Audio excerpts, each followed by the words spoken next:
grabando ya. Ahí empieza. Pongámonos Ahí en. empieza. Bueno, si les parece, vamos a dar inicio formalmente a esta charla, que la pensamos en adhesión al aniversario 157 de Tapalqué. Bueno, los saludo, les agradezco un montón, primero que hayan aceptado estar.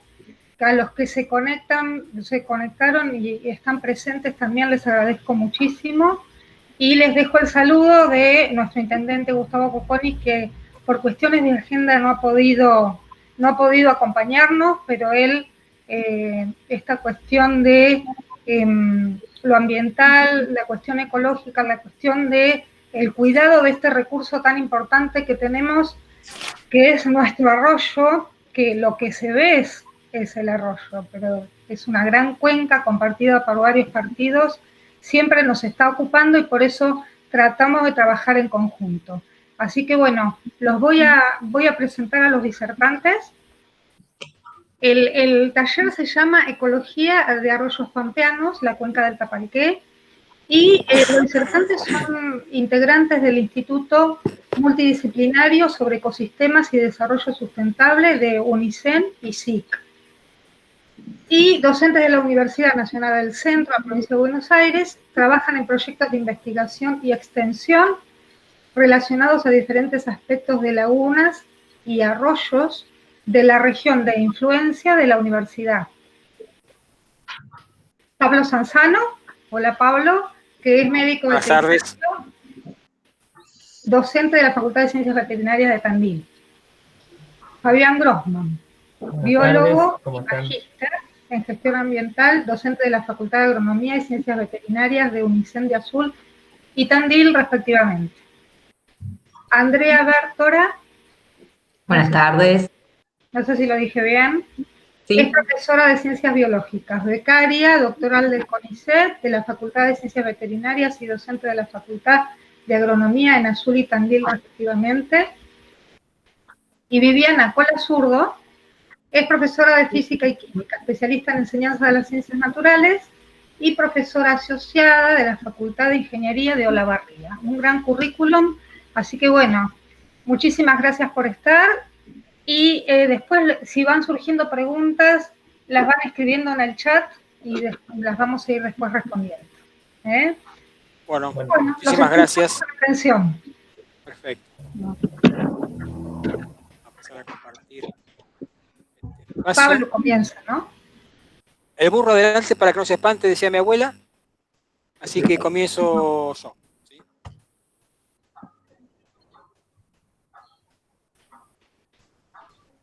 Muy bien. Ahí compartí pantalla, supongo que estarán viendo, Fabián. Sí, estamos viendo, Pablo. Buenísimo. Muy bien. Como dijo Ángela, el taller se denomina Ecología de Arroyos Pampeanos, la cuenca del Tapalqué, y queremos agradecer profundamente la posibilidad que nos da la Municipalidad de Tapalqué por esta oportunidad de comentar un poco lo que hacemos, ¿sí?, desde el Instituto. La propuesta para este taller la dividimos en 5 bloques, como para ordenar la cosa, ¿sí? El primer bloque va a ser muy rápido porque es el que quiénes somos, de dónde venimos y qué hacemos, que más o menos ya lo hemos charlado. El segundo bloque va a estar a cargo de Fabián, donde va a hablar de los arroyos, qué servicio nos prestan, digamos, qué hacemos con los arroyos y para qué nos sirven los arroyos, qué servicio nos prestan los arroyos. El tercer bloque va a estar a cargo de Andrea y es el cómo estudiamos los arroyos, ¿sí? Tenemos ahí, bueno, qué herramientas utilizamos para sacarle información a ese arroyo. El cuarto bloque va a estar a cargo de Viviana, con datos concretos sobre el arroyo Tapalqué. El quinto bloque, que es el más importante para nosotros, es el de intercambios, donde nos conocemos, intercambiamos conocimientos, ideas, opiniones, y establecemos contactos para futuros trabajos. ¿Quiénes somos? Bueno, ya lo saben, Andrea Bertora, Fabián Grossman, Viviana Cola Zurdo y Pablo Sanzano. Como dijo Ángela, venimos de la Universidad Nacional del Centro, que ustedes saben tiene 3 sedes, Azul, Olavarría y Tandil. de las 3 sedes venimos, ¿sí? En diferentes facultades trabajamos, somos y tenemos diferentes profesiones, así que hacemos cosas diferentes. Y este instituto lo que tiene de fantástico y de mágico es que reúne a todas esas disciplinas y usamos los saberes del otro para entender una cosa tan compleja como es un ecosistema, ¿sí? Una profesión sola no alcanza para entender lo dinámico, lo complejo de un ecosistema. Entonces, afortunadamente tenemos la posibilidad en este instituto de aunarnos y compartir los saberes y de esa manera hacer las cosas y llegar a un resultado, ¿sí? Como dije, la primera parte va a estar a cargo de Fabián, que es los arroyos y los servicios que prestan. Grossman. Muchísimas gracias, Pablo. Buenas tardes para todos.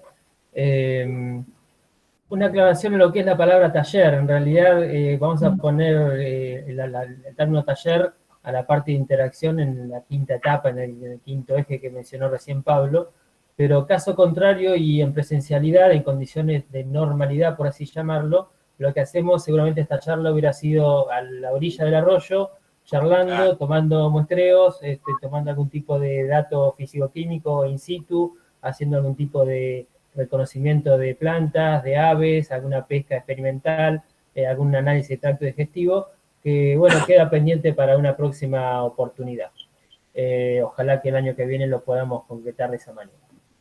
Lo que tenemos acá en pantalla es un mapa de la provincia de Buenos Aires, cómo se subdividen las distintas cuencas. Primero les puede llamar la atención que en la zona del noroeste no hay, en que en realidad son zonas con mucha heterogeneidad de precipitaciones, y son dos de las características principales que reúne la llanura pampeana. Una es esa divergencia entre lo que es años de seca y años de inundación, lo que se conoce técnicamente como déficit y excesos hídricos, que generan esta alternancia de secas e inundaciones a las cuales los organismos están biológicamente adaptados, para eso están acostumbrados a este tipo de situaciones, y a su vez tenemos que recordar que vivimos en lo que es la llanura pampeana. Más allá de la excepción de la Sierra de Tandil y el sistema de Ventaña, nuestra región es una región plana, es una región llana, donde predominan los procesos hidrológicos verticales, esto es evaporación e infiltración, por sobre lo que es el escurrimiento horizontal. El arroyo Tapalqué, volvete un cachito para atrás, Pablo, forma parte de lo que es la séptima región ahí, marcada en la región centro de la provincia de Buenos Aires, que es un sistema de distintos arroyos que tienen una dirección sudoeste-noreste, donde en forma paralela transcurren las Flores, Tapalqué, del Azul, de Los Huesos, Chapaleofú, Langueyú y Tandiliofú. Todos ellos son arroyos que en el mapa de la derecha lo ven que no llegan hasta el mar. Y eso tiene que ver con lo que mencionaba recién. Ese proceso de infiltración y evaporación son los que predominan y hace que los cursos se vayan finalizando y nos quedamos sin arroyo, a no ser que artificialmente el hombre tome algún tipo de intervención. ¿Cómo es el caso del arroyo Tapalqué? Como dije recién, es uno que forma ese sistema de arroyos paralelos. Se origina en la región que nosotros llamamos de la Laguna La Barrancosa, zona de estancia La Nutria, donde no está bien delimitado su cauce, sino es un cauce muy venoso, con muchos canales que en función de este proceso de déficit o excesos hídricos va tomando cada vez mayor caudal hasta que llega al puente Querandía ya con mayor presencia, donde logra 2,5 metros cúbicos por segundo. Hay una integración muy estrecha entre lo que es la fase superficial y la fase de aguas subterráneas o napas freáticas. La característica del arroyo Tapalqué es que atraviesa dos ciudades, la ciudad de Olavarría, con aproximadamente 120.000 habitantes, y Tapalqué, con 10.000 habitantes. Como dijo recién Ángela, atraviesa 4 partidos, lo cual complica en términos geopolíticos la organización de lo que se llama el Comité de Cuenca, que tendrían que intervenir Benito Juárez, Olavarría, Tapalqué y General Alvear. Pasamos a la siguiente, y vamos a ver que una longitud aproximada desde su origen hasta su finalización, en lo que es el canal Piñeiro, a unos 150 kilómetros aproximadamente del origen, a unos 20 aproximadamente de Tapalqué, donde toma una curva y se dirige por este canal hasta el arroyo Las Flores. Si no, naturalmente llegaría al arroyo Las Flores y tiene dos particularidades. Uno, que tiene un afluente que en realidad funciona como un canal aliviador, que es el canal 11. Cuando tenemos excesos hídricos, al canal 11 deriva aguas, al cual finalmente va a llegar también otro arroyo paralelo, como es el arroyo del Azul o del Calbuliogú.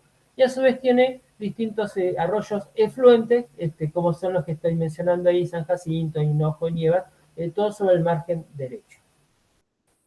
El paisaje es bastante barrancoso. Estas son las distancias aproximadas. ¿Y por qué ponemos énfasis en las distancias?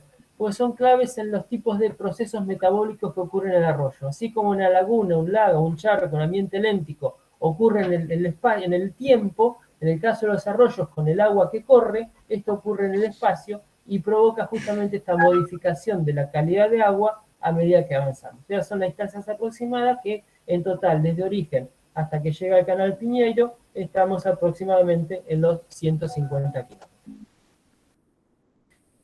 Como dije recién, los procesos de seca e inundación provocan inundaciones, por ejemplo, como la que está marcada ahí en el Parque Mitre, en el Paseo de Olavarría. Eso es la altura donde llegó el agua. En la foto del medio se ve a lo lejos el puente, que es el mismo puente que está en la imagen de la izquierda. Y esto es la inundación del 80 registrada por todos nosotros, al menos lo que tenemos algunos años, que fue una de las más fuertes que al menos tenemos registro histórico. Pero no quiere decir que antes no hubo inundaciones. Acá en la foto a la derecha hay un cartel donde dice, por ejemplo, en la inundación del 19 se llevó un puente por delante, lo arrastró, el famoso puente de hierro de la Barría. Con esto es para marcar esta recurrencia de estos procesos de seca e inundación. Ahora bien, no es casual que Olavarría y Tapalqué estén ubicadas a las orillas del arroyo. Pues esto tiene que ver con distintos usos que hacemos nosotros en los ambientes acuáticos en general. Uno, por ejemplo, es precisamente tomar agua para consumo humano, tomar agua para nuestro ganado, para nuestras distintas actividades agropecuarias, y a su vez también lo que tiene que ver con la devolución que le hacemos por estar viviendo cerca del arroyo, por hacer actividades antrópicas cercanas al arroyo, le devolvemos efluentes cloacales, efluentes pluviales, efluentes agrícolas, efluentes industriales, y modificamos la calidad del agua. Lo usamos también con distintas funciones, como por ejemplo recreación, que vamos a hacer un poquito de énfasis, con todo el potencial que tiene como capital natural la presencia de este arroyo Tapalqué. Pasamos ahora a la siguiente y vamos a ver que este tipo de actividades antrópicas que hacemos las personas sobre los distintos cuerpos de agua genera modificación o alteración, que es lo que llamamos como contaminación. Contaminación física, contaminación química, contaminación biológica. Hay distintos tipos en función justamente de qué tipo de efluente sea el que esté predominando o qué tipo de acción o proceso o fenómeno que se ve en la imagen de la cuenca. También modificamos el régimen hídrico a través de la construcción de compuertas, de canales, aliviadores, de canales derivadores, como el caso del Canal 11, modificamos su estructura normal, modificamos las redes tróficas, porque lentificamos muchas veces el agua o lo aceleramos, ¿sí? O sea, el hombre cuando mete mano, cuando interviene, modifica y genera alteraciones precisamente de lo que es el paisaje. En muchos casos nos llama la atención este color del agua y decimos, está contaminado simplemente porque es color marrón. Y ahí ese es un falso mito. Es normal que los arroyos pampeanos tengan este tipo de coloración marrón, dado por la presencia de ácidos húmicos y fúlvicos. Estamos en la llanura pampeana, donde el suelo es un suelo rico en humus, y este color es característico justamente de estos cuerpos de agua. Si bien esta foto está tomada después de una fuerte lluvia, por ahí lo que nos tiene que llamar la atención, más que la coloración, es la presencia de una palmera, o sea, la presencia de vegetación que es totalmente exótica y alóctona, no tendría por qué estar, o en todo caso en el centro de la imagen, restos de basura, como vemos ahí, que también es acción humana. Pasamos a la otra. árboles caídos también, que lo que hacen es lentificar el ambiente, retienen todo tipo de materiales, animales muertos, basuras, plásticos, objetos extraños, como vemos esta imagen también sobre el arroyo Tapalqué, telgopor, plásticos, vidrios muchas veces también, bolsas de nylon que estos cuerpos extraños los retienen y son volcados por nosotros, en forma consciente o inconsciente, llegan al ambiente, no llegan solitos, sino que llegan por acción humana. No sé, para los que conocen Olavarría, esto que se conoce como Parque Norte, y pueden decir, qué lindo lo podemos decir. Sí, qué lindo para estar, para pasearlo, y obviamente para tomar sol, como está haciendo esa gente en las orillas del arroyo. Pero eso es una alteración que hacemos sobre el ambiente, pero son esas limitaciones o permisos que nos tomamos, ese tipo de intervenciones, algunas son más drásticas, otras son menos, como para poder disfrutarlo, porque tampoco sería que sea un cuerpo de agua que pase sin mirarlo, tenemos que tomar pertenencia, tenemos que tener identidad. Es más, en el caso de Tapalqué, de la ciudad de Tapalqué, el arroyo le está dando nombre a la ciudad y creo que tiene que ver justamente con la propia identidad local. Pasamos ahora a la siguiente y vemos que dentro de las modificaciones que hacemos, en la foto a la izquierda y arriba, eso era lo que era el balneario de la ciudad de Olavarría, con presencia masiva de gente de la comunidad, como está totalmente modificado, es un paseo de la ribera hermosísimo, muy lindo de noche, con luces, realmente muy bonito. A la derecha y arriba vemos como también hay un paseo un poco más asilvestrado, por así llamarlo, pero si miramos la pared, es una pared contenedora de piedra, de roca, para que no se desborde, para que no se caiga el borde, ¿no? Abajo vemos dos tipos de compuertas que generan justamente modificaciones del ambiente. La de abajo a la izquierda se puede abrir, se puede volcar y hacer que el cauce pase, y la otra funciona más que nada como vertedero, generando un ambiente del otro lado, a modo de dique, y el agua cuando sobrepasa cierto caudal, cae y genera movimiento. Bien. La gente también realiza otro tipo de actividades, como puede ser la pesca. La pesca de especies locales, como son la tarira, el bagre, mojarras, o de especies exóticas ya presentes e instaladas en todo lo que es prácticamente del Río Negro hacia el norte, como es el caso de la carpa. Incluso muchas veces la sociedad se organiza como Carfish en Olavarría para la pesca de esta especie. Pasamos también a la otra, y vemos que hay otros tipos de actividades también que hacen uso de las aguas del arroyo Tapalqué, como puede ser el kayakismo, también organizado socialmente a través del Kayak Fishing en Olavarría, donde hacen travesías ahí de 20 kilómetros, del puente Querandíes hasta Parque Sur, de Olavarría a Tapalqué, dependiendo justamente las ganas de remar y el tiempo disponible. Pasamos a la otra y vemos también los avistajes, son otras actividades también que nos habilita la presencia de un arroyo en nuestra cercanía. Tenemos una garcita, unos patos maiceros, y ahí marcado en el sitio que está medio lejos la imagen, a un vaca grande, que no nos llama la atención, que algunos tienen un régimen omnívoro, otros son predadores al acecho, son ictiófagos, ¿sí? O sea, tienen que ver con los cuerpos de agua en forma directa. Otras acciones también que realizamos, bueno, hay que tener en cuenta que se trata de un ambiente que era utilizado antes por los pueblos originarios, donde hay distintos procesos que nos llevan a la presencia de estos pueblos originarios, como también el registro paleontológico. Generalmente son registros paleontológicos cercanos, no más de 5.000, 10.000 años. Esta es una foto de un gliptodonte sobre la ribera de Tapalqué, y actualmente hoy están levantando un gliptodonte en lo que es el Salto de Piedra también, ahí en la altura de Tapalqué, aguas arriba de la ciudad. Bien. El paisaje a mí me atrae, o sea, por ahí otra persona está pensando en un paisaje más cercano a lo que es el arroyo o un río cordillerano, donde las aguas son más transparentes. A mí me gusta el arroyo, me gusta el Salto de Piedra, me gusta andar en kayak por el arroyo, disfrutar los paisajes, que son también parte de los bienes y servicios que nos puede brindar. También lo usamos para balneario. Antiguamente, como dije recién, Olavarría tenía uno. Sobre la cuenca, sobre el arroyo Nievas, también hay un balneario vigente, y las imágenes de la derecha pertenecen precisamente a la ciudad de Tapalqué.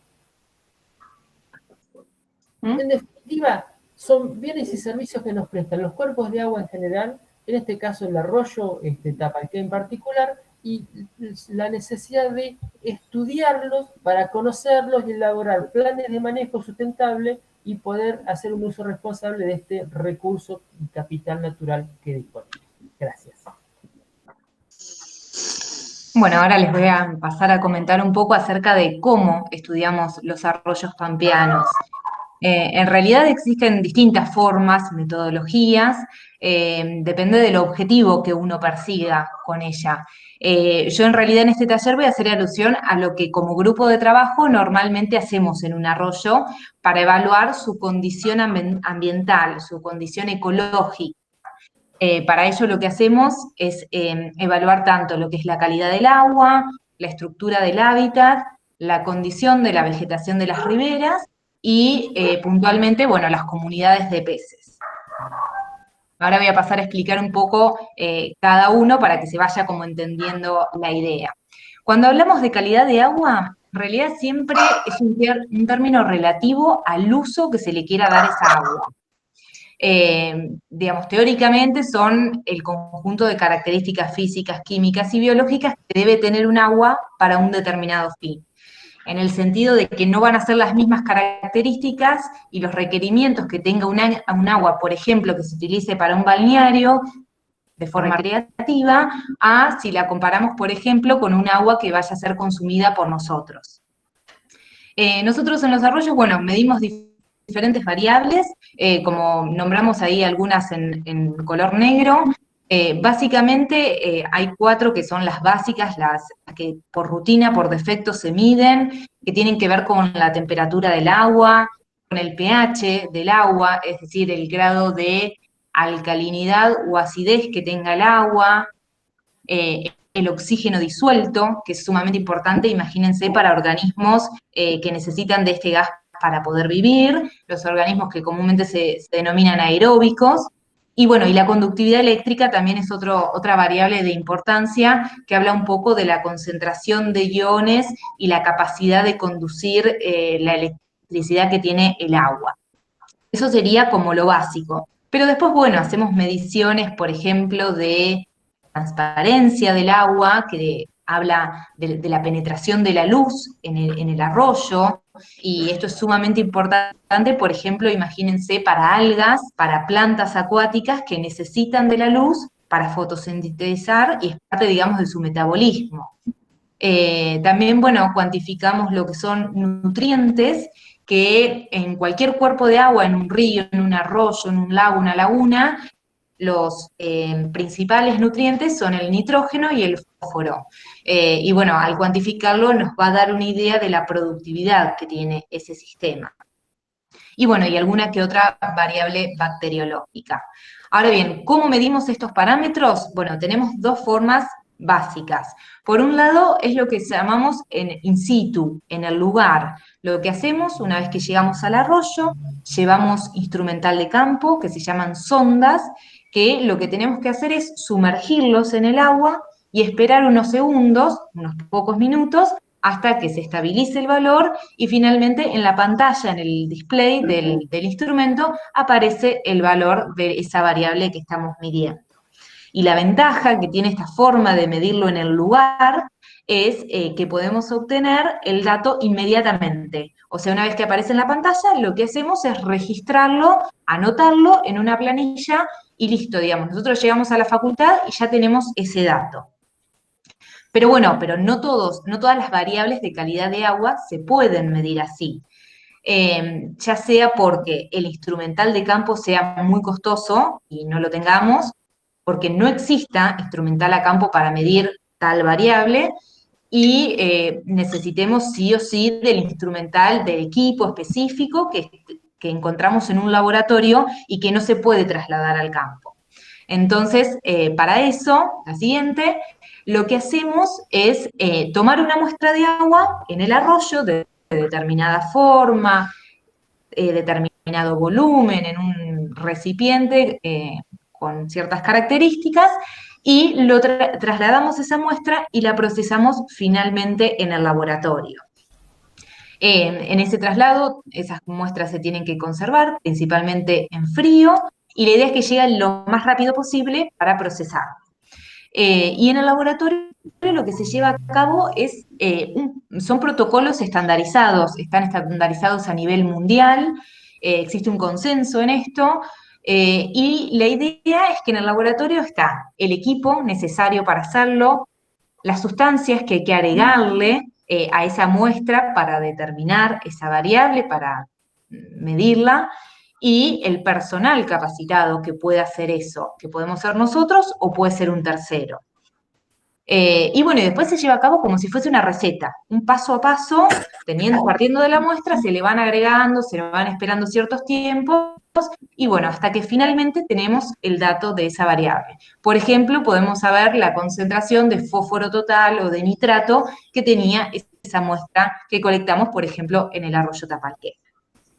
La siguiente. De esto, en realidad, yo les hablo de generalidades y luego Viviana puntualmente les va a hablar de datos concretos del arroyo. También lo que hacemos es caracterizar lo que es el hábitat del arroyo. El hábitat, en resumidas cuentas, son las características que posee un arroyo que proporcionan hábitat para diferentes tipos de organismos. Y la idea es que cuanto más diversas sean estas características, más heterogéneas, vamos a esperar una mayor riqueza y una mayor diversidad de organismos.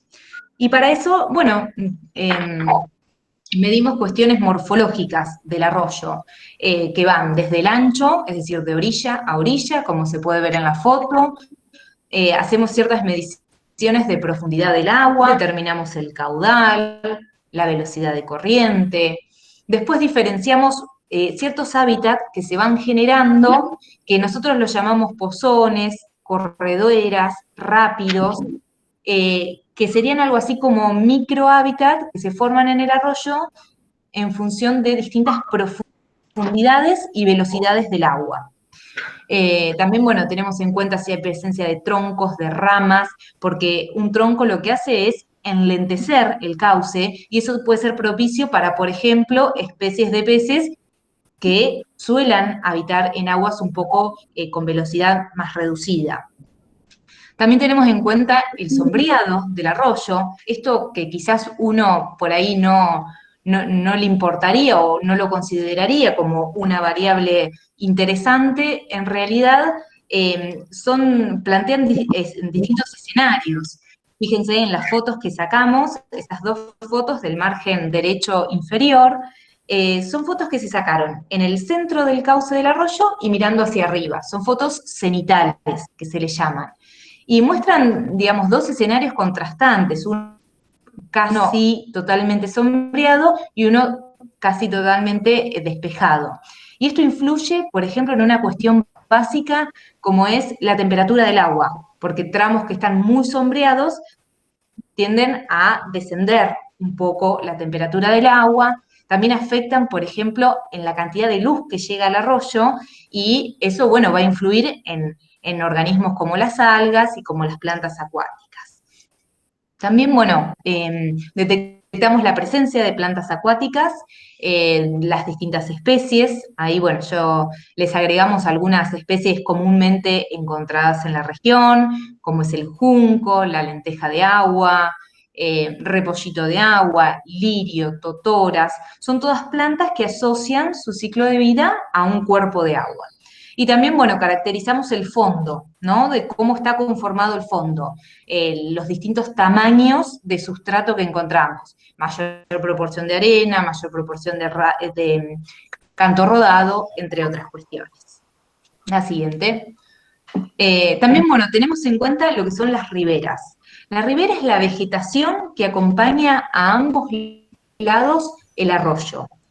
Y esto ecológicamente es muy importante, porque tiene función como si fuese un filtro, un amortiguador de las actividades que ocurren en la cuenca y que pueden afectar al arroyo.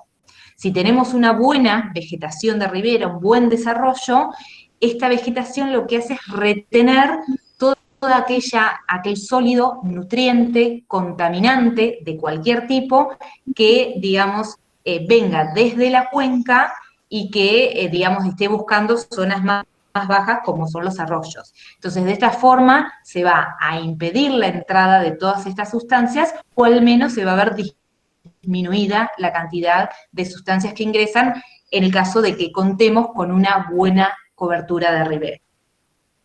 Y para eso, bueno, determinamos su ancho, vemos cómo está conformada, si hay más árboles, si hay más arbustos, si hay más herbáceas. Vemos también cómo están los márgenes, fíjense las fotos esas del centro, si están estables o no tanto, si hay ingresos de animales. Los animales perturban drásticamente las riberas a través del pisoteo, del movimiento, o otras alteraciones, por ejemplo, una canalización, que lo que hace es rectificar el cauce del arroyo. La siguiente. Y por último, lo que hacemos es caracterizar la comunidad de peces. Para eso pescamos con diferentes redes y artes de pesca. Usamos, por ejemplo, una red de arrastre, que como ven tiene 2 alas y una bolsa central, y que, como su nombre lo dice, arrastramos ciertos tramos del arroyo entre 2 personas, y lo que hacemos es como ir orientando y capturando en la bolsa los peces que se encuentren en esa región. También utilizamos trasmayo, que el trasmayo, quizás algunos lo conocen, en realidad son 3 paños de redes. Las redes externas tienen una apertura de malla mayor respecto a la interna, y una vez instalado el trasmayo que atraviesa el arroyo, si un pez se topa con este trasmayo, es quedar embolsado, como se puede ver ahí en la figura. Normalmente el trasmayo nosotros lo instalamos a la tardecita y lo dejamos actuar toda una noche. Se calcula más o menos 12 horas de actividad. También utilizamos trampas artesanales y trampas que están construidas por redes y, bueno, tienen una estructura metálica. Estas trampas, bueno, permiten la captura, por ejemplo, en el caso de las de plástico, de peces de tamaño reducido y que suelen andar por las orillas. Una vez que capturamos, que hacemos la captura, la pesca de los peces, lo que hacemos es identificarlos a nivel específico, es decir, vemos a qué especie pertenece esos ejemplares. Sería algo así como ponerle el nombre y el apellido del ejemplar. Y para eso es sumamente importante tener un bagaje de cuáles son las especies que nos podemos llegar a encontrar en estos arroyos. Acá, bueno, les presentamos algunas de las especies. Normalmente en lo que es el centro de la región pampeana encontramos un máximo de 18 especies aproximadamente, naturalmente, con presencia por ahí de algunas especies que no son tan típicas del lugar. Y bueno, solo para comentarles, algunas de las especies son bagres. Hay 2 especies de bagres comúnmente, el bagre cantor, el bagre sapo. También tenemos la carpa, que la carpa en realidad es una especie exótica, no es propia de nuestra región, y que, bueno, que tiene un carácter invasivo y que está dominando las aguas de diferentes cuerpos de agua. También solemos encontrar la anguila criolla, chata, o también conocida como chanchita. Tenemos también unas especies muy chiquitas que se llaman orilleros o madresas. Las clásicas mojarras, que, bueno, normalmente son 3 especies diferentes, que tienen algunas diferencias mínimas. También tenemos presencia de lo que es tachuela, limpiafondos, coridoras también se llama, que es muy habitual que se usen en las peceras. El dientudo, presencia de zabalitos también, y tenemos 2 especies de viejas, que, bueno, estas viejas normalmente no son conocidos por los pescadores porque no suelen tomar los anzuelos, pero bueno, son especies típicas de la región pampeana. Y una vez que, bueno, que las identificamos, lo que hacemos es ver cuántos ejemplares hay de cada especie, pesar cada ejemplar, medir su largo, ver si son machos, si son hembras. A veces nos podemos dar cuenta externamente sin abrir el pescado, y otras veces necesariamente los tenemos que abrir para ver si tienen ovarios o testículos. Hacemos una exploración de lesiones que pueda tener el ejemplar, de parásitos externos, y otras veces también nos interesa ver qué es lo que están comiendo esos ejemplares. Entonces lo que hacemos, abrimos los ejemplares, cada pescadito, y lo que hacemos es extraer el estómago y su intestino, ¿sí? Retiramos el contenido y lo miramos bajo lupa, bajo microscopio, para ver cuáles son las presas que consumieron. Y bueno, y en función de esta información, datos más, datos menos, nos ayuda a entender cómo está estructurada, cómo está compuesta esta comunidad, cuál es la estructura de las tallas, el estado sanitario, y bueno, un poco caracterizar su dieta y poder evaluar posibles redes tróficas. Todo esto tendiente a conocer la condición ambiental de nuestros arroyos pampeanos. Bueno, mi querido arroyo Tapalqué, al igual que Fabián, coincido, a mí me gusta el arroyo, me parece un buen pulmón verde para la ciudad, nos ofrece un hermoso paisaje, y desde que nací que vivo frente al arroyo, ¿sí? Así que lo he disfrutado mucho, también lo he padecido, ¿sí? Con la inundación, que nos azotó bastante con las 2 inundaciones, pero bueno, seguimos acá. Justo el otro día, cuando estaba preparando la charla, me apareció en las redes una foto de Olavarría del Ayer, del año 70, ¿sí? Quizá estoy yo en ese arroyo que aprendimos a nadar, en el arroyo. En esa época estaba habilitado el uso recreativo en Olavarría. Actualmente no está habilitado, no está permitido bañarse, si bien la gente se baña, pero bueno, oficialmente no está permitido el baño. Sí, en Tapalqué, y bueno, después voy a retomar estas cuestiones de la calidad para uso recreacional. Yo me estoy dedicando a calidad de aguas desde el año 93, que empezamos con un proyecto de investigación y con una beca de investigación. El proyecto era estudiar la calidad físico-química y bacteriológica del arroyo Tapalqué en la ciudad de Olavarría.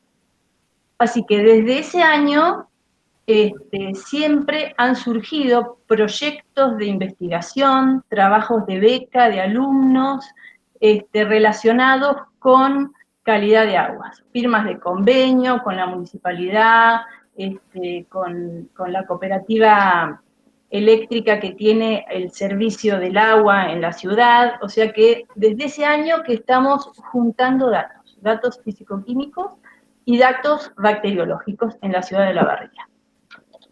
Y en el año 2017 se creó un observatorio de calidad de agua del arroyo Tapalqué, y ahora abrimos el juego porque participa de este observatorio, además de la Facultad de Ingeniería, la Municipalidad de Olavarría, la Municipalidad de Tapalqué, Ángela ha sido la intermediaria, y también participó INTA. Y en un principio, cuando se firmó este observatorio, que el objetivo de este observatorio es mantener un diagnóstico, ¿sí?, de las características del arroyo en el tiempo, independientemente del gobierno de turno, como que sea un observatorio que perdure, ¿sí?, con actores de la facultad y de la municipalidad. Y en un principio, cuando se creó este observatorio, invitamos a la OPDS, ¿sí?, al Organismo Provincial de Desarrollo Sustentable. Que la verdad que nos pusimos muy contentos en un comienzo, porque ellos se ofrecieron. El objetivo era, el plan que habíamos acordado era hacer muestreos estacionales, ¿sí? Entonces, la gente del OPDS se ofreció a venir a tomar las muestras, llevarse las muestras a La Plata, ¿sí?, y hacer un montón de análisis, muchas más determinaciones de las que podemos hacer nosotros, ¿sí? Es así que en un primer momento, el primer muestreo, vinieron ellos a tomar las muestras, se llevaron se llevaron las muestras, hicieron un montón de determinaciones, pero bueno, la alegría nos duró poco porque después se cortó, problemas económicos, en realidad nunca estuvo muy claro por qué, pero bueno, seguimos nosotros haciendo lo que hemos hecho.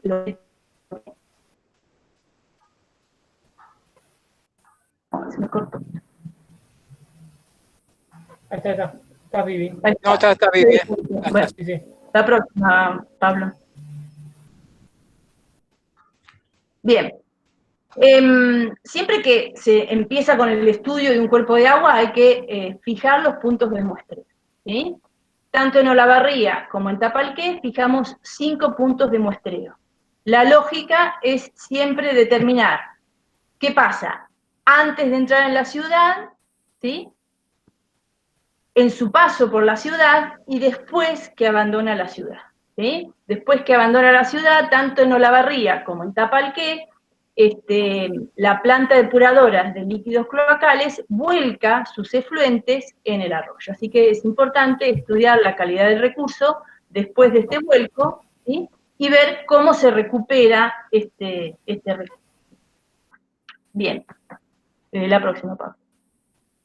Bueno, esto ya lo dijo, ya lo explicó bien Andrea. Estas fotos de las mediciones que se hacen in situ fueron el primer muestreo, la gente de la OPDS, ¿sí? Midiendo transparencia y oxígeno disuelto.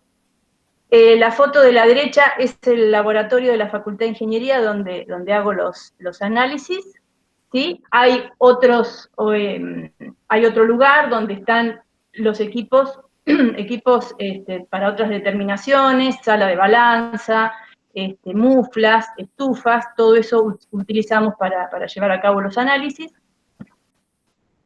Y esta es la tapa del libro gordo de Petete, decimos nosotros, porque ahí están todos estos métodos normalizados y estandarizados que mencionaba Andrea, ¿sí? Así que todas las determinaciones que hacemos del agua están basadas en técnicas que están en este libro. Bien, la próxima. Bueno, antes de contarles qué pasa con el arroyo, tengamos en cuenta que en el arroyo vamos a encontrar varios componentes. Vamos a encontrar gases disueltos, como dióxido de carbono, que viene de la atmósfera y del suelo, descomposición de la roca, oxígeno, que también viene de la atmósfera y también de la respiración de las plantas. Va a haber partículas sólidas en suspensión, esa turbiedad, ¿sí? Ese color marrón que decía Fabián, son partículas sólidas que no se disuelven. También una gran cantidad de especies disueltas, mucha variedad, y también componentes, bacterias y especies orgánicas que provienen del mundo animal y el mundo vegetal, ¿sí? Esos son los grandes grupos de sustancias que podemos encontrar. Cuando queremos determinar la calidad de un curso de agua, como dijeron los chicos, vamos a atacar, ¿sí? Y analizar 3 grandes grupos de componentes: los físicos, los químicos y los microbiológicos, ¿sí? La próxima. Bueno, esto es lo que hacemos in situ y esto es lo que hacemos siempre, ¿sí? Lo que estamos en condiciones de determinar. In situ, esto que había contado Andrea, o sea, en el momento, hay determinaciones que hay que hacerlas en el momento. ¿Por qué? Porque cuando llegamos al laboratorio, si volvemos a medirlas, dan diferente, ¿sí? El oxígeno disuelto es uno de ellos, ¿sí? Cambia la cantidad de oxígeno disuelto cuando llegamos al laboratorio, cambia la temperatura, obviamente lo que importa es la temperatura del momento del muestreo, ¿sí? Por ahí la conductividad y el pH no tanto, pero si se puede determinar en el momento, mejor, ¿sí? De los componentes mayoritarios, en todo curso de agua hay componentes que son los más abundantes, que son los mayoritarios, ¿sí? Y componentes que son los minoritarios, ¿sí? Los componentes mayoritarios siempre los determinamos, ¿sí? De hecho, en cualquier muestra de agua, esos componentes siempre van a estar determinados. Si ustedes leen, por ejemplo, la etiqueta de una botella de agua mineral, van a encontrar la composición de esos componentes mayoritarios, están siempre. Y los componentes minoritarios que siempre determinamos, ¿sí? Son estos que están ahí: nitritos, nitratos, amonio, fluoruro, arsénico y clorofila. Esos estamos en condiciones de determinarlo en el laboratorio, ¿sí? Hay otros componentes que están ahí en este rengloncito y que es la pregunta que siempre surge: ¿qué pasa con los metales pesados, con los agroquímicos, con componentes orgánicos? Estos componentes, en general, no podemos determinarlos siempre porque no tenemos equipamiento específico, o si lo tenemos, por ahí ponerlo en funcionamiento y conseguir los insumos es caro, ¿sí? Entonces tenemos que disponer de dinero, de proyectos que salgan, ¿sí? Entonces no tenemos tantos datos de estos análisis, ¿sí? Sí, de la composición bacteriológica, de eso sí tenemos datos. Bueno, y una vez que tenemos todos los análisis hechos, ¿qué hacemos con esos datos que tenemos en las bases de datos? Vamos a determinar, en primer lugar, características generales, ¿sí? Entonces, ¿qué podemos decir del arroyo Tapalqué? Les cuento que en el tiempo, desde el año 93 hasta ahora, ¿sí? O sea, espacialmente y temporalmente, ¿sí?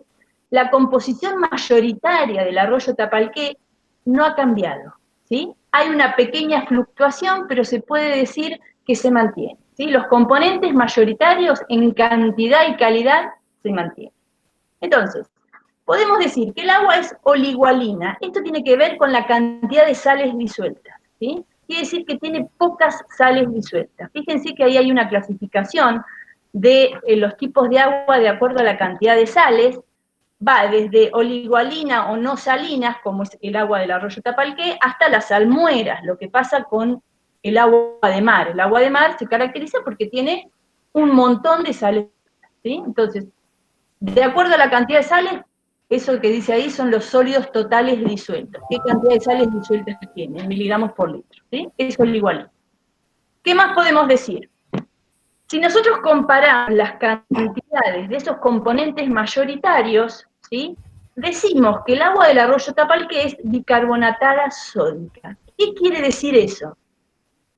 Si hacemos un gráfico, fíjense que acá hay un gráfico, cada raya de color corresponde a un lugar de muestreo diferente, ¿sí? Y lo que tenemos ahí graficado son las cantidades de esos componentes mayoritarios. Fíjense que todas las rectas coinciden en que tienen hay dos picos, ¿sí? Característicos. Un pico en el sodio y un pico en el bicarbonato. ¿Qué quiere decir? Que de todos los componentes que tiene el agua, los más abundantes son el sodio y el bicarbonato. Hay aguas que no se comportan así, entonces en lugar de ser bicarbonatadas sódicas serán cloruradas cálcicas, ¿sí? Depende la historia del agua. Fundamentalmente depende de qué. Y bueno, el agua cuando va corriendo va disolviendo minerales, dependen del tipo de minerales que va encontrando, ¿sí? en su recorrido. Sí. Es levemente alcalina, tiene un pH aproximadamente de 8. El pH cambia con la temperatura. Cuando hace mucho calor y la temperatura del agua sube, el pH sube también, ¿sí? Porque eso depende de la disolución del dióxido de carbono, ¿sí? Cuando se disuelve el dióxido de carbono, que se disuelve más cuando la temperatura es baja, el pH baja, ¿sí? Cuando la temperatura es elevada, la cantidad de dióxido de carbono disminuye y por eso que el pH aumenta, ¿sí?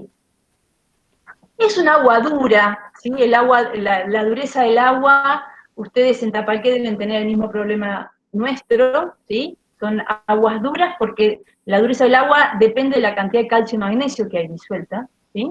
Fíjense que ahí tienen una clasificación, ¿sí? Tenemos un agua bastante dura del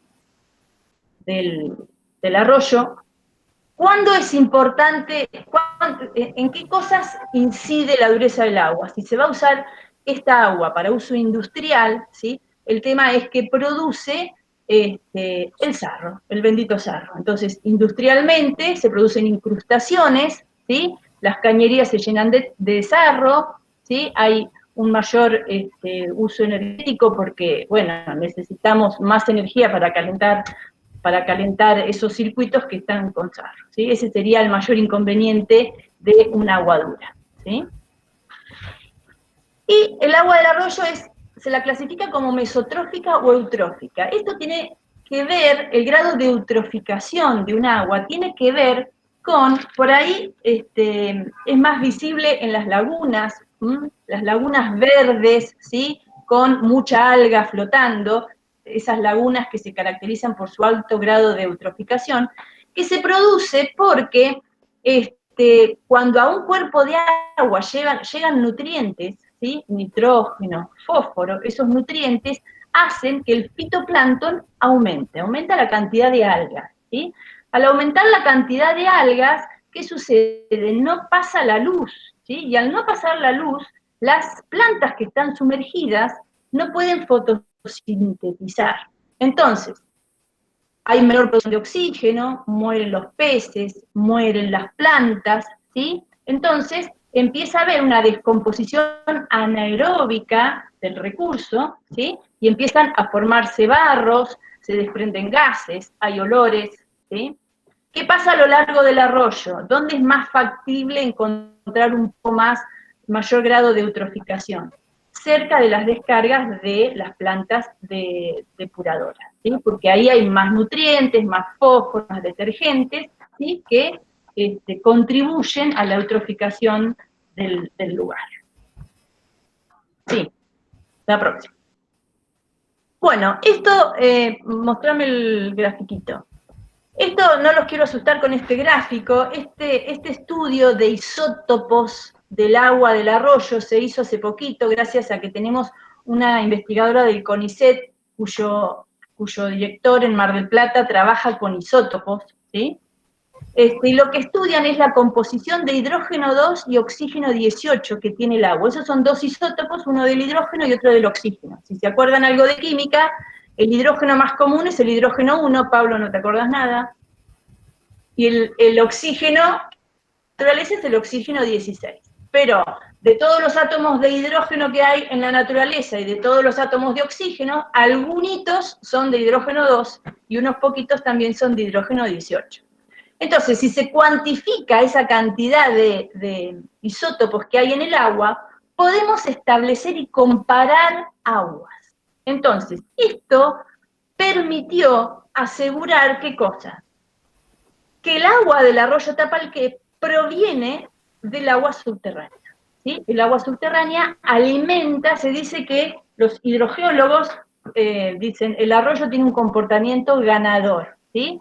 Se carga con agua subterránea, aparte de agua de escorrentina. Y esa agua subterránea, ¿con qué se nutre? De agua de lluvia, ¿sí? Todo ese conjunto de puntos que ven ahí, ¿sí? Están queriendo decir que las aguas son parecidas, porque tienen la misma composición isotópica. El agua de lluvia, el agua subterránea y el agua del arroyo, ¿sí? Después, el arroyo cuando corre va arrastrando otros componentes, obviamente por disolución o por escorrentina. Bien, la que sí. Bueno, ya hablaron los chicos de los distintos usos que se le puede dar al agua, ¿sí? Y cuando queremos evaluar la aptitud para los diferentes usos, ¿cómo procedemos?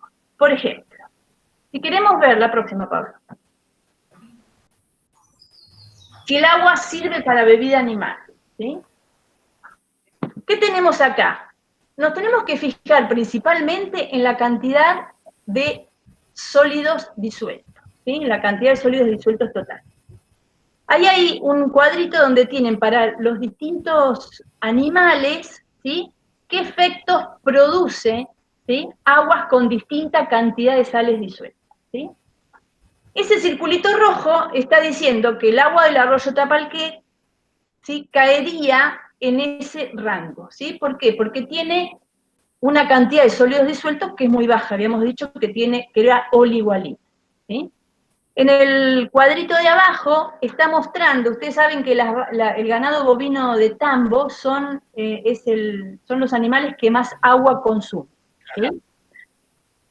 ¿Qué está diciendo ahí? Que el agua del arroyo es deficiente en sal, tiene pocas sales, ¿sí? Y el contenido de sales es importante, los veterinarios me lo podrán, Pablito me lo podrás asegurar, el contenido de sales es importante porque los animales lo necesitan, ¿sí? Si una vaca se tomara solamente esa agua, ¿sí? Habría que suplementar con sales porque no es suficiente la cantidad de sales. Hace un clic, Pablo. Bien. Porque el contenido de sales de las aguas del arroyo oscilan en esa cantidad entre 0,6 y 0,7 gramos por litro, ¿sí? Y precisamos más que un gramo, ¿sí? O sea que tenemos un déficit de sal. Obviamente que esto no es el único criterio a tener en cuenta, hacete otro clic, ¿sí? Tenemos que ver el contenido bacteriológico, ¿sí? Que también los afecta, el contenido de flúor, ¿sí? El contenido de arsénico. Los animales tienen una tolerancia un poco mayor que el humano, ¿sí? Al arsénico. El arsénico está presente en el agua, el arsénico es natural, ¿sí? Y el flúor también. Y en el arroyo tenemos cantidades de flúor que por ahí exceden un poquitito a los máximos permitidos, principalmente aguas arriba. Pero, lógicamente, que al momento de evaluar si el agua es apta para una bebida animal, tenemos que ver qué clase de ganado, cuál es la dieta, ¿sí? Un montón de otras cuestiones. Pero en líneas generales podemos decir eso, ¿sí? Y la próxima. Si queremos ver si un agua es de calidad para riego, ¿sí? El agua puede afectar a un cultivo directa o indirectamente, ¿sí? ¿Por qué? Las aguas, si regamos una planta con agua que tenga elevada salinidad, ¿qué va a pasar? El agua va a llegar a las raíces y va a pasar como cuando le echamos sal a la lechuga, ¿sí? La lechuga se achicharra, ¿por qué? Porque se deshidrata, ¿sí? Entonces, si regamos una planta con un agua que tiene mucha sal, va a haber problemas de deshidratación, ¿sí? Entonces, la salinidad es una de las cuestiones que se tiene en cuenta al momento de usar un agua para riego. Puede provocar indirectamente problemas en la planta, ¿por qué? Porque el agua puede actuar sobre el suelo, ¿sí? Un agua que tenga mucha proporción de sodio en comparación con calcio y magnesio produce como toscas en el suelo, ¿sí? Y hace que se produzcan problemas de infiltración, ¿sí? El agua no pasa. También hay que ver si hay presencia de iones que son tóxicos para los cultivos, ¿sí? Y hay algunos otros componentes que afectan a cultivos sensibles. Entonces, estos círculos rojos que aparecen ahí son la situación del arroyo, ¿sí? Del agua del arroyo. Podríamos decir que hay de ninguna a moderada restricción para el uso del agua para riego. Obviamente que si se va a decidir usar esta agua para riego, hay que ver cómo es el suelo, qué tipo de cultivo, si va a ser la única agua que se va a usar o no, cuál es el régimen de lluvia, ¿sí? Hay que buscar otros índices. Pero bueno, esta clasificación de la FAO es útil cuando se quiere tener un panorama de la aptitud del agua para riego.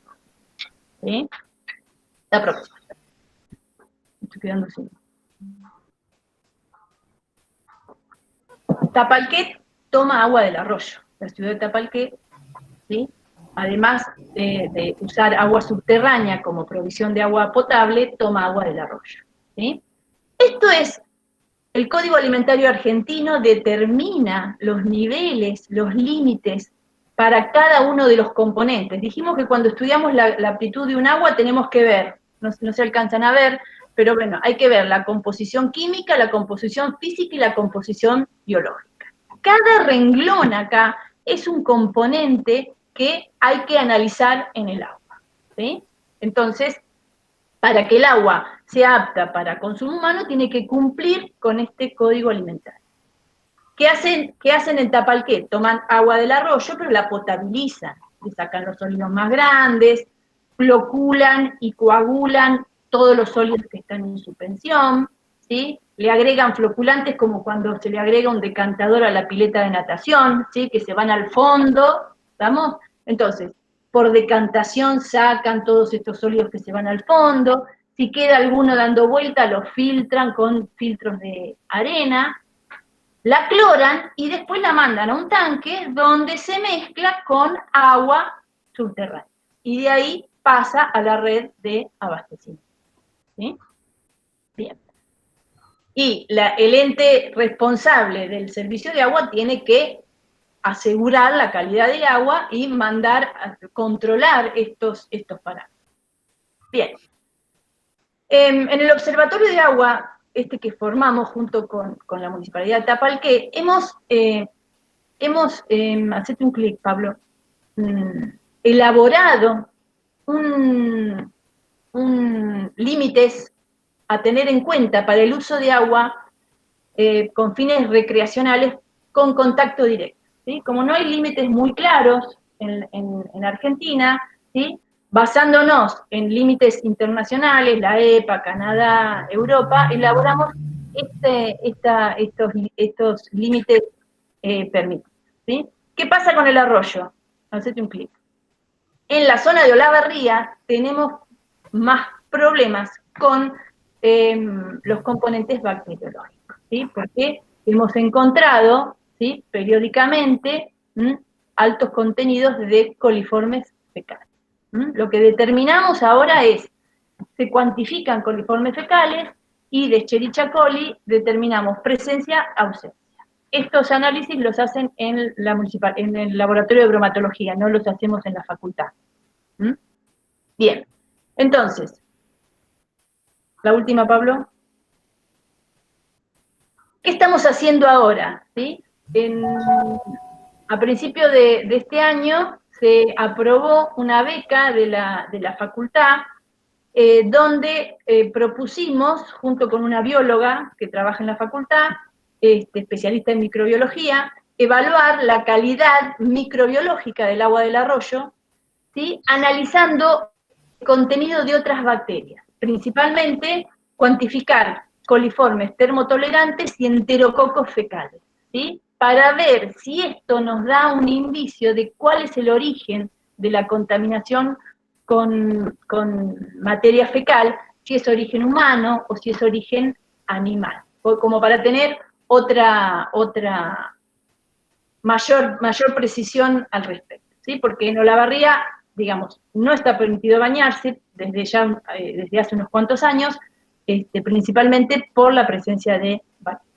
Así que en eso estamos, con el tema de la pandemia se atrasó, empezamos la semana que viene con un muestreo intensivo, 5 semanas seguidas vamos a muestrear en 2 puntos de la ciudad donde es más factible y donde se usó históricamente el arroyo como baño. Así que en eso estamos, la semana que viene empezamos, después les contaré en otro momento cómo sigue el asunto.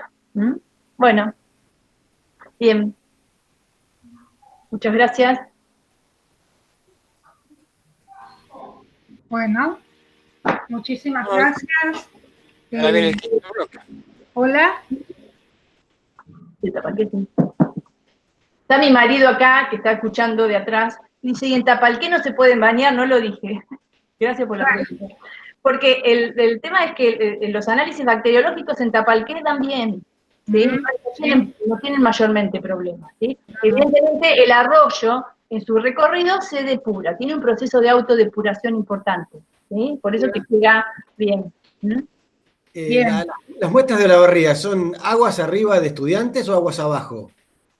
Las dos que vamos a hacer una va a ser en Estudiantes, ¿sí?, y otra va a ser aguas arriba, que son los 2 puntos donde nos dan mayor contenido de bacterias. Veremos. ¿Qué pasa? Bien, ¿alguien tiene alguna pregunta? ¿Cuál es la duda, colega?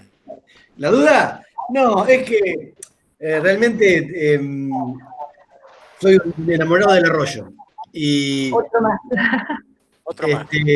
Nado en aguas abiertas y acá en el balneario siempre está bien el agua, y en Olavarría puedo asegurar que está mejor, porque una vez por semana viajo a Olavarría para nadar con gente de allá. Hacemos la bajada de la isla. Y le puedo asegurar que la calidad del agua de la isla hasta Estudiante es mucho mejor que el agua de acá. sin analizar, pero te das cuenta, el olor, el color, el aspecto que tiene, y siempre allá da mal el análisis y acá da bien. ¿Cómo es? Sí, son lugares diferentes donde hacen los análisis, ¿sí? Pero bueno, ahora quizá este estudio, que lo vamos a hacer en la facultad, ¿sí? Nos va a ayudar a dilucidar qué es lo que realmente sucede, ¿sí? Porque vamos a especificar, ¿sí? Estas bacterias, así que bueno, veremos qué pasa. Sí, llama la atención, llama la atención. Sí, había mucha disparidad en los resultados, ¿no? Sí. Había mucha disparidad por ahí en los resultados, pero bueno, está bueno repetir. Sí. Yo, a ver, no sé si me escuchan bien. Sí, te escuchamos bien. Mientras estaban, o sea, Fabián, tanto Fabián como Viviana, ¿puedo preguntar? No sé si... No sé si te vamos a contestar, pero vos preguntás. Tanto Fabián como vos, Viviana, se refirieron a los usos del arroyo y esta cuestión de cada vez miramos más los servicios que nos brindan los recursos naturales, miramos y valoramos, ¿no? Estamos pendientes los que podemos acceder a información. Sabemos que la naturaleza nos ofrece servicios que son importantes para mantenernos vivos, nosotros y todos los seres vivos. Entonces, esta cuestión de qué manera protegemos este recurso natural, que para Tapalqué es muy importante, para el partido de Tapalqué es muy importante, porque ya vimos, es un recurso valioso, nos da el nombre, bueno, pero las decisiones en cuanto a qué hacer, ¿no? Para adaptarnos, para mitigar toda esta cuestión del cambio climático, de los gases, para preservarlo, que no se deteriore ese equilibrio. ¿Cómo trabajamos de manera articulada ese recurso que atraviesa 5 partidos? Esa es una cosa que me está... Porque bueno, con la Borría pudimos hacer este estudio, pero no pudimos... O sea, convocamos a los demás, convocamos a General Alvear y no podemos no hemos podido llegar a eso. Tampoco los otros 2 partidos que faltan. O sea, me parece que es importante este tipo de encuentros para decir, bueno, ese recurso lo tenemos que preservar. Entonces, bueno, ¿cómo hacemos? Esa es la pregunta. ¿Cómo hacemos? La constitución de este observatorio, como se denomina, que en realidad un poco reemplaza lo que es el Comité de Cuenca, creo que puede tener una salida, o incluso yo sumaría más actores sociales, sumaría, por ejemplo, la sociedad rural de los distintos partidos para que promuevan a que sus asociados no realicen agricultura hasta el borde de la laguna, sino bien, como decía Andrea, dejen 5 metros de ribera, que limiten el acceso de ganado al arroyo, porque genera todo tipo de erosión, más allá de contaminación puntual también, que puede ser también excesiva. Y después la otra parte es trabajar sobre lo que es educación ambiental. En el caso mío, que yo mostraba la foto de contaminación visual, esos telgopores de los helados son totalmente evitables. Las bolsas, las latas de cerveza o coca o de lo que sea, que son totalmente evitables, teniendo conciencia de lo que estamos haciendo, teniendo muchos residuos dispuestos en todas las orillas, juntando las bolsas de residuos como corresponde y tratando de atesorar ese capital natural que tenemos a través del conocimiento de cuáles son los principales procesos metabólicos que hoy ocurren en el arroyo, cuáles son los servicios que nos ofrecen, el disfrutar de una excelente costanera, de un atardecer, de una caminata, observación de aves, todos son en pescar, andar en kayak, todas esas cuestiones que nadar, meternos en el agua, como decía recién el colega Livio, todo creo que tiene que ver con apropiarse de este recurso natural, tener pertenencia con el mismo, acercarnos al mismo sin temor y bueno, disfrutarlo, creo que pasa por ahí. Y a ese comité de Cuenca, que a veces políticamente es difícil juntarlo, como debería juntarse a través de distintos municipios, bueno, el observatorio puede ser una entidad tal vez no regulada, no reconocida legalmente, pero con peso suficientemente social como para establecer ciertas pautas de acción sobre el arroyo o la cuenca del Tapalqué. Gracias, Fabián. Vos sabés que acá lo veo a Matías Rubino. Matías es, nombraste asociación civil y bueno, tenemos acá Matías Rubino, es el Club de Pesca, no sé si sos el presidente o no, porque eso no me acuerdo. Si querés decir toda tu acción, Sí, Matías, sí, la verdad que... estás habilitado, tenés. No, bueno, la verdad que nosotros valoramos mucho el recurso, tratamos de cuidarlo, de concientizar a la gente de que cuide el lugar, que vaya a pescar, que se divierta, que pase un día lindo. Y también organizamos campañas por ahí, venimos haciendo en conjunto con el área de ambiente de la municipalidad de limpieza del arroyo, agarramos los kayak y la gente de Tapalín y nos reunimos todos en la costanera y bueno, corremos en kayak y a pie del lado de la ribera que se puede por lo menos, y bueno, juntamos todo lo que es botellas, plástico, todo lo que esté incrustado en las plantas, tiene mucha vegetación, en el arroyo hay mucho crecimiento de plantas, y bueno, lo juntamos, lo disponemos en bolsa y lo llevamos a la planta de tratamiento, ¿no? Yo digo, cuántas cosas se podrían enseñar en los colegios a partir de la, ¿no? Cuántos temas, cuántos conceptos, la verdad que hay tantas posibilidades, ¿sí? Bueno, el tema es la decisión política, la decisión personal, la decisión desde los establecimientos escolares, ¿sí? Claro. El otro día yo iba caminando salí a caminar, lejos, andaba, cruzo una calle y había un señor haciéndole un cambio de aceite a algún camión, tirando el agua, con un secador estaba barriendo el aceite para la boca de tormenta. Y yo pasé, hice unos pasos y me volví y le digo, señor, ¿qué está haciendo? Eso va al arroyo. ¡Ah!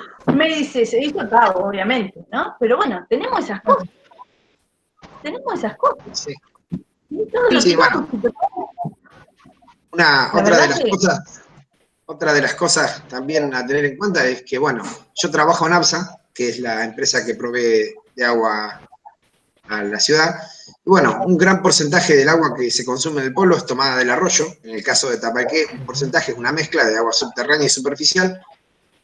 Pero bueno, tenemos el caso de Alvear, que debido a la composición del agua subterránea, solamente se proveen de agua superficial, que es del mismo arroyo, que bueno, como comentaban hoy anteriormente, es el arroyo Tapalqué, que tiene un canal derivador, que es el canal Piñeiro, y bueno, la totalidad del agua que consume Alvear es procesada desde el arroyo, ¿no? O sea, toda la comunidad de Alvear está consumiendo el agua que provee el arroyo. Claro. Si yo fuera parte de la comunidad de Alvear, exigiría la constitución del Comité de Cuenca y estaría mirando muy atento qué hace Tapalqué, claro, qué hace Olavarría, qué hace Benito Juárez, porque estoy en la cuenta baja, es así. Sí, exacto. Sí, doy fe que, bueno, nosotros invitamos, yo personalmente invité, pero preocupada fui a verlo a nuestro intendente, Gustavo Cocconi, y delante mío llamó al intendente de Alvear, le transmitimos este trabajo y no tuvimos, o sea, intentamos trabajar articuladamente, pero bueno, hace falta más seguir trabajando, porque si los recursos naturales no entienden de límites entre los partidos de la jurisdicción. Entonces, es importante esto. Ahí tenemos una pregunta que hace Karen, que me parece, sí, que es muy importante, ¿no? Esta cuestión de comunicar. Dice el observatorio si tiene alguna página donde comparte los resultados. No sé cómo es la modalidad. Nosotros hemos hecho ya 2 informes completos. La municipalidad se lo entregamos a la municipalidad nosotros. Y los ha publicado en una página de la municipalidad. Están disponibles ahí. Bien. Bueno, sí. Otra pregunta. Aprovechando que está Matías, que es de AUSA, y el tema de de la problemática que se plantea todos los años, que hay que abrir la compuerta un día a la semana porque Alvear se queda sin agua. Eso me parece que no tiene absolutamente nada que ver, porque con Alvear tenemos casi 40 metros de diferencia de nivel. Que nosotros le saquemos una tablita a la compuerta, que es 1 metro, se diluye de la compuerta a los 5 kilómetros, ya no se nota la diferencia. Entonces, de los 7 días de la semana tenemos un día sin balneario y sin poder nadar, porque dicen que Alvear se queda sin agua, cosa que no es así. Y todos los años me peleo. Empiezo con el guardavidas, sigo con el cuidador, sigo con el corralón municipal. Y es física elemental. Así que acá tenemos una física y química. Que por favor le explique los principios de la hidráulica. En 40 kilómetros, donde bajamos 40 metros de nivel, 1 metro no implica nada. O sea, y si así fuese, que hagan una compuertita, un poquito aguas abajo de la toma de agua, y tenemos todo el balneario. No, Rubén, bueno, en ese caso tenés razón, por supuesto que no es así, no es verdad eso que... lo que sí pasa es que el problema es cuando se abre la compuerta del todo y se cierra, y cuando hay poco caudal en el arroyo, eso lo sufre Alvear porque tarda mucho tiempo en recuperar ese 1,5 metros al cerrar toda la compuerta de golpe. Pero si lo hacemos en forma gradual, no habría inconvenientes. El problema, ya te digo, es si vos abrís la compuerta del todo, ¿no? Con el arroyo un poco caudal, como sabe suceder en la época de verano, el problema es cuando cierran la compuerta, ese espacio de tiempo que transcurre entre que se llena, completa el nivel del bañario y vuelve a caer por arriba de la compuerta, muchas veces ha dificultado la toma de agua en Alvear. Y otra cosa que por ahí quería explicarte, es que nosotros sabemos tener problema también, porque bueno, al cerrar la compuerta se hace mucho más léntico el arroyo, y nos cuesta mucho más a veces potabilizar el agua porque se tira, más cuando hay época de sequía, es como que el agua cambia el estado y bueno, es mucho más complicado potabilizarla, por eso a veces se pide desde ABSA que se libere la compuerta un rato, como para que cambien las condiciones del agua. Es como que se estanca demasiado y la planta potabilizadora le cuesta mucho más potabilizarla, se complica un poco la situación. En épocas de sequía, no pasa en todo el año, en épocas críticas. Yo creo, Matías, que ahí también tenemos un lindo tema, porque lo mismo que a la planta le complica para potabilizar, también complica el aspecto del agua en el balneario. Exacto. La misma cantidad de sólidos totales y la falta de oxígeno que tiene el agua nos complica todo. Exacto. O sea, también es cierto una serie de aberraciones que se hicieron en un momento desde el arroyo aguas arriba del balneario, cuando se sacaron algunos saltos de piedra que tenía el arroyo. Que eso permitía la la oxigenación del agua. La disminuye, ahora, claro que sí. Yo pregunto, ¿hay factibilidad de, artificialmente tratar de revertir algo de ese problema con algún sistema que haga las veces de decantación del agua y que además algo que la movilice para oxigenarla? Me mejoraría muchísimo la calidad del agua, digamos, desde este punto aguas abajo, donde la vamos a usar en forma recreacional. Y no creo que sea algo tan costoso. Claro. Esas diríamos, tecnologías que se pueden ir adaptando con las visiones de las personas que viven en el lugar, son todas valorables. Pienso que tenemos que empezar a trabajar así, de empezar a escuchar para mejorar, ¿no? ¿Cómo hacemos para incorporar tal o cual tecnología que por ahí es muy sencilla y mejoraría desde muchos puntos de vista? Bueno, Rubén defiende lo que a él le gusta, que es nadar, el otro quizá pescar. Entonces creo que es importante unas decisiones que se hagan en el territorio. ¿Sí? Eso me parece muy, muy importante. Bueno, no sé si alguien tiene alguna otra pregunta. Es muy interesante, la verdad que me encanta. Hay una pregunta, Ángela. Fabricio, que hace una pregunta. Sí, yo quisiera preguntar como docente, ¿cómo podemos acceder a material de ustedes, que la verdad que la información que nos han brindado la considero re valiosa, y para los próximos años que se vienen, por supuesto que más. Para empezar a concientizar, ¿no?, en las escuelas secundarias, qué material, digamos, podemos acceder a la investigación del observatorio. Bueno, Karen preguntó algo, pero para poder llevar ese material a la escuela, a mí me encantaría, por temáticamente. Sí, bueno, no sé quién responde, pero hay muchísimo material para acercarte. Creo que como Instituto de Ecosistemas hemos abordado esta problemática que vemos muchas veces, que el acceso al conocimiento es limitado y está el conocimiento ahí a 2 cuadras de tu casa. Así que hemos trabajado muchísimo en lo que es divulgación, difusión, con textos bien dirigidos con ese que después te los acercamos a través de Ángela, o te invitamos a compartir por ahí la página de Ecosistemas, o hay mucho material elaborado para hacer propuestas didácticas en aula, recorriendo el arroyo. De hecho, las aplicamos acá en el Arroyo del Azul, en Tandil, en Olavarría. Hay muchas cosas por hacerse, con cosas muy sencillas.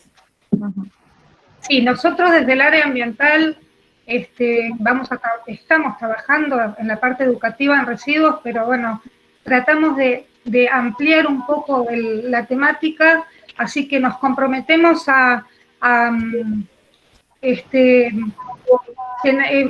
centralizar toda la información del arroyo en el área ambiental, en la parte educativa, y bueno, y está a disposición como otro tipo, porque la educación ambiental es fundamental. A medida que iban contando, yo me iba imaginando, yo no estoy más en el secundario, pero me iba imaginando todas las materias dadas desde el arroyo, ¿sí? Todo, física, química, lo social, todo desde el arroyo. Biología. Biología. Todo, biología, por supuesto, sí. Roque, si querés te damos para que puedas preguntar. Tenías una pregunta. Sí, buenas tardes. Mira, yo quería hacer una pregunta. Como soy deportista de la pesca y también me ocupo como ustedes, vos sabés que salimos en familia a limpiar el arroyo y nos preocupa mucho la salud. Yo nací acá hace 67 años y me preocupa muchísimo la disminución de la fauna. Es notable la disminución de la fauna.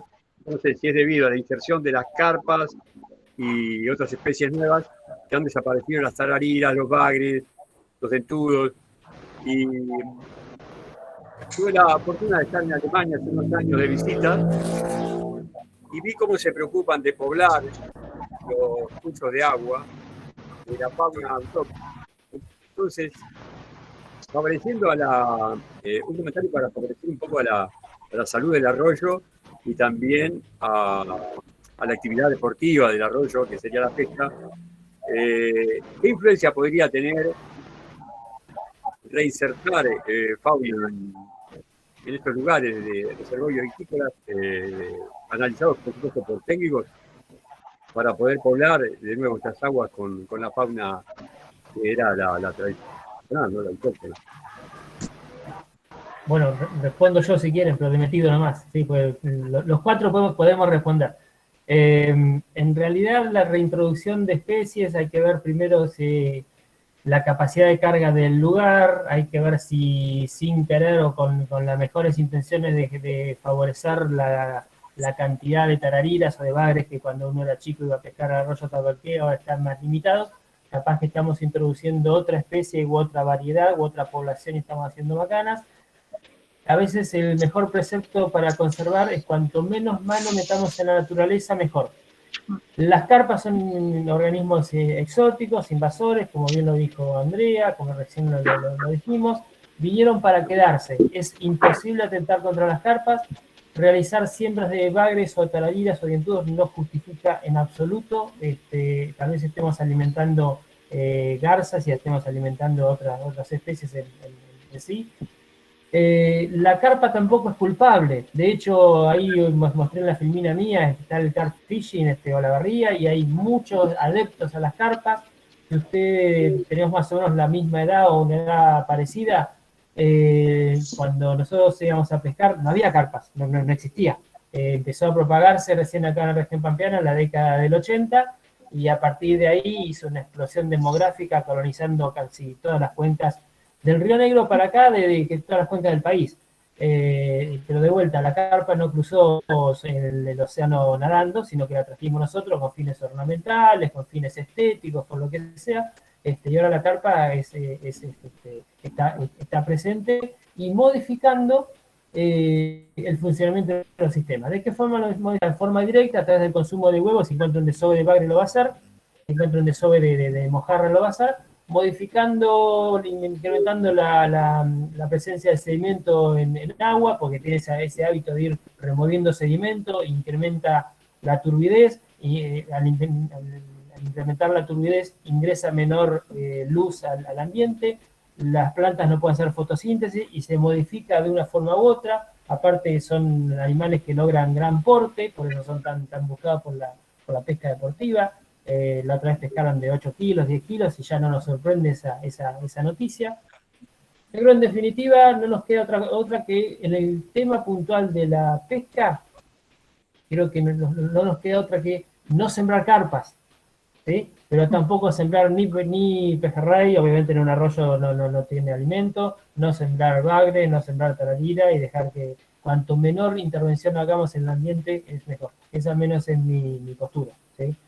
Está tan modificado el sistema que tal vez la siembra primero hay que conseguir los alevinos de tararira, los juveniles de tararira, de bagre también es complicado. Digamos que la carpa llegó para instalarse, no sé si eso llegó para quedarse, ¿sí? Bueno, muchas gracias. No, por favor.